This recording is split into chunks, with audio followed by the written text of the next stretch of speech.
Friends, ಇವತ್ತಿನ ನನ್ನ recipe healthy and tasty ಆಗಿರುವ ನಾರ್ತ್ ಕರ್ನಾಟಕದ ಮುಸ್ಕಿನ ಜೋಳದ ಹುಳ್ಳ ನುಚ್ಚು, ಅಂದರೆ ಕಾರ್ನ್ ರವೆಯಿಂದ ಮಾಡುವಂತಹ ಒಂದು ಹುಳಿ ನುಚ್ಚು. ನಾರ್ತ್ ಕರ್ನಾಟಕದಲ್ಲಿ ಈ ನುಚ್ಚನ್ನು ಮಾಡಿ ಬೇರೆ ಬೇರೆ ವಿಧಗಳಲ್ಲಿ ತಿನ್ನುತ್ತಾರೆ. ಅದನ್ನು ಕೂಡ ನಾನು ಇವತ್ತಿನ ನನ್ನ ಈ ವಿಡಿಯೋದಲ್ಲಿ ತೋರಿಸ್ತಾ ಇದ್ದೇನೆ. ಬನ್ನಿ ಹಾಗಾದ್ರೆ ಮುಸ್ಕಿನ ಜೋಳದ ಹುಳ್ಳ ನುಚ್ಚು ಹೇಗೆ ಮಾಡೋದು ಮತ್ತು ಹೇಗೆ ತಿನ್ನೋದು ಅಂತ ನೋಡೋಣ. ಅದಕ್ಕಿಂತ ಮುಂಚೆ ಇಲ್ಲಿವರೆಗೂ ಯಾರಾದರೂ ನನ್ನ ಚಾನೆಲ್ ಪಾಕ ಶೃಂಗಾರವನ್ನು ಸಬ್ಸ್ಕ್ರೈಬ್ ಮಾಡಿಲ್ಲ ಅಂದ್ರೆ ಪ್ಲೀಸ್ ಸಬ್ಸ್ಕ್ರೈಬ್ ಮಾಡಿ ಮತ್ತು ಈ ವಿಡಿಯೋ ಇಷ್ಟ ಆದರೆ ವಿಡಿಯೋ ಕೆಳಗಡೆಯುವ ಲೈಕ್ ಬಟನ್ ಅನ್ನು ಪ್ರೆಸ್ ಮಾಡಿ. ಮುಸ್ಕಿನ ಜೋಳದ ನುಚ್ಚು ಮಾಡಲು ಬೇಕಾಗುವ ಸಾಮಗ್ರಿಗಳು: 1 ಬಟ್ಟಲು ಮುಸ್ಕಿನ ಜೋಳದ ರವೆ, 1 ಬಟ್ಟಲು ಮಜ್ಜಿಗೆ ಮತ್ತು ರುಚಿಗೆ ತಕ್ಕಷ್ಟು ಉಪ್ಪು.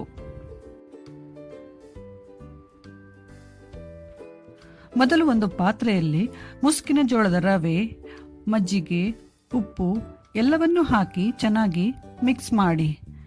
ಮಿಕ್ಸ್ ಮಾಡಿದ ನಂತರ 4 ರಿಂದ 5 ಗಂಟೆ ನೆನೆಯಲು ಬಿಡಿ.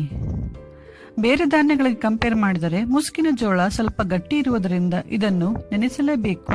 ನೆನೆಸುವುದರಿಂದ ನುಚ್ಚು ಸಾಫ್ಟ್ ಆಗುತ್ತದೆ ಮತ್ತು ಬೇಗ ಕುದಿಯುತ್ತದೆ.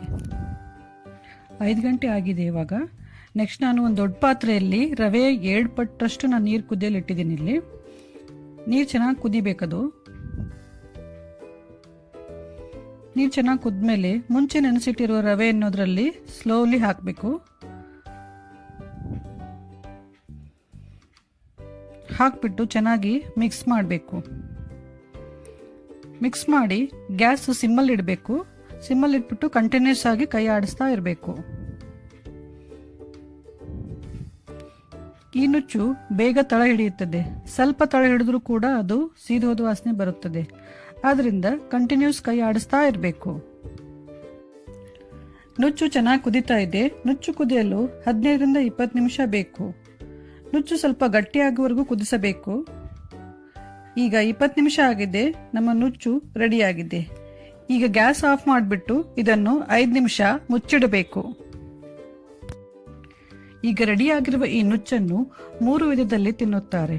ಫಸ್ಟು ಬಿಸಿ ಇರುವಾಗಲೇ ಅದ್ರ ಜೊತೆ ಹಾಲು ಹಾಕೊಂಡ್ಬಿಟ್ಟು ತಿನ್ಬಹುದು. ನೆಕ್ಸ್ಟ್ ಮೆಥಡ್ ಅಲ್ಲಿ ತಣ್ಣಗಾದ ಮೇಲೆ ಅದಕ್ಕೆ ಸಣ್ಣದಾಗಿ ಕಟ್ ಮಾಡಿರುವಂತಹ ಬೆಳ್ಳುಳ್ಳಿ, ಜೀರಿಗೆ, ಕೊತ್ತಂಬರಿ ಸೊಪ್ಪು, ಕಟ್ ಮಾಡಿರುವಂಥ ಈರುಳ್ಳಿ, ಹಸಿ ಖಾರ, ಮಸಾಲೆ ಖಾರ ಮತ್ತು ಎಣ್ಣೆ ಹಾಕೊಂಡ್ಬಿಟ್ಟು ಚೆನ್ನಾಗಿ ಮಿಕ್ಸ್ ಮಾಡಿ ಅದನ್ನು ಜೋಳದ ರೊಟ್ಟಿ ಅಥವಾ ಸಜ್ಜಿ ರೊಟ್ಟಿ ಜೊತೆ ಪಲ್ಯ ಥರ ನಂಚ್ಕೊಂಡು ತಿಂತಾರೆ.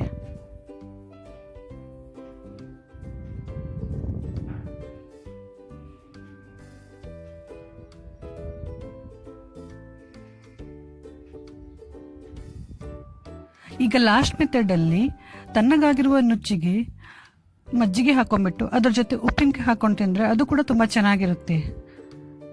ಸೊ ಫ್ರೆಂಡ್ಸ್, ಈಗ ಒಂದು ಸಪ್ಪೆ ಆಗಿರುವ ನುಚ್ಚು ಮತ್ತು ಇನ್ನೊಂದು ಸ್ಪೈಸಿ ನುಚ್ಚು, 2 ಥರದ ನುಚ್ಚು ರೆಡಿ ಆಗಿದೆ. ಈ ಮುಸ್ಕಿನ ಜೋಳದ ನುಚ್ಚು ನಿಮ್ಗೆ ಇಷ್ಟ ಆಗಿದೆ ಅನ್ಕೋತೀನಿ. ಇಷ್ಟ ಆದಲ್ಲಿ ದಯವಿಟ್ಟು ಲೈಕ್ ಮಾಡಿ, ಶೇರ್ ಮಾಡಿ, ಕಮೆಂಟ್ ಮಾಡಿ ಹಾಗೂ ನನ್ನ ಚಾನೆಲ್ ಪಾಕ ಶೃಂಗಾರವನ್ನು ಸಬ್ಸ್ಕ್ರೈಬ್ ಮಾಡೋದು ಮಾತ್ರ ಮರಿಬೇಡಿ. Thank you.